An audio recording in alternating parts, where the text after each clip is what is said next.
So I thought I'd just take a couple of minutes to talk about some of the attributes or the design features that we have within the Podloc products, and in particular on this segment, really just how strong it is and how we've looked at it from a real world perspective to make sure that it can withstand the day-to-day use that a lot of logistics and retail customers will put it through. It has actually been tested on age extension to over 20 years, 3 shifts a day. So we know that it's incredibly reliable. But being brutally honest about it, every now and again, somebody's going to have a bad day, or maybe they've forgotten their PIN, or something's created a bit of frustration and they could hit it or they could get frustrated with it. So we are looking at some breaks sometimes. But I thought I'd just run through this from top to bottom. We've installed a locking mechanism in here, which will go before any of the more expensive parts go. This allows us to do very fast and inexpensive repairs, but there's going to be a limit to how much the door can take before it snaps and shears. So I thought, just for fun, I'll start hitting it and we'll see how far it goes before it eventually becomes something that needs to be repaired and come back to us potentially for that. So I've got a Zebra unit in this one, and I'm going to start off by just what I would consider to be hitting it as hard as anybody would ever likely be expected to be able to hit it realistically in a real world environment. So, you know, somebody's left you, something's happened, you're a bit frustrated.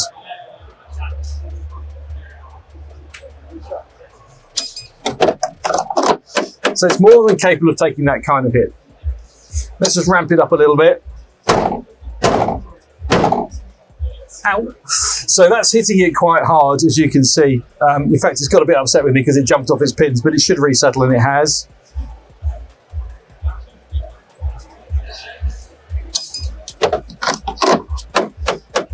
So it's quite happy.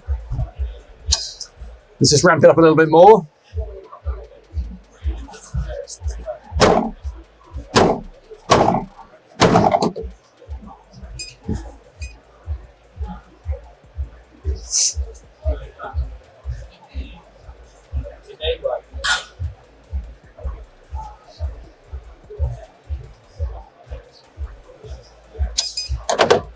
Still working fine. And what I'm going to do now is I'm going to take it to a level which I think is unreasonable and would be the level of violence or impact really that would be required to actually break the unit. Sorry about the background noise, but let's just continue whilst we've got the opportunity.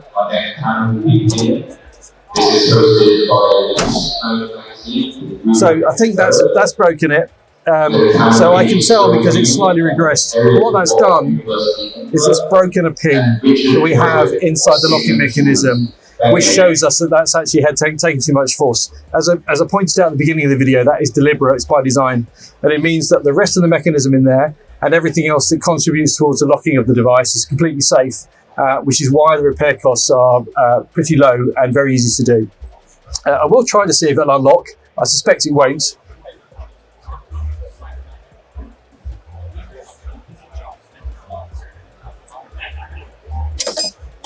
It has. So it actually is still working, although I can see it's physically suffering from a degree of damage here. So we'll give it one more go until I can make it literally break it completely. Okay, so it's locked one more time. Let's give it, I'm going to hit it with the other hand now because this one's hurting.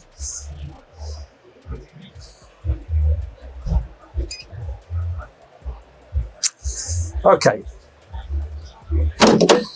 Okay, so that's really taken it off. And what that's done is it's bent the pin right around and it's sheared, again by design. So we now know that although it's charging, and it will continue to allow an operator or a company to continue using their product because it's charging, this particular one, the locking mechanism is broken. So what we would normally do at this stage is the 4 security screws would be removed. This whole unit can come out and come back to us. We'll just change that out and it'll be back in a jiffy and then back into operation.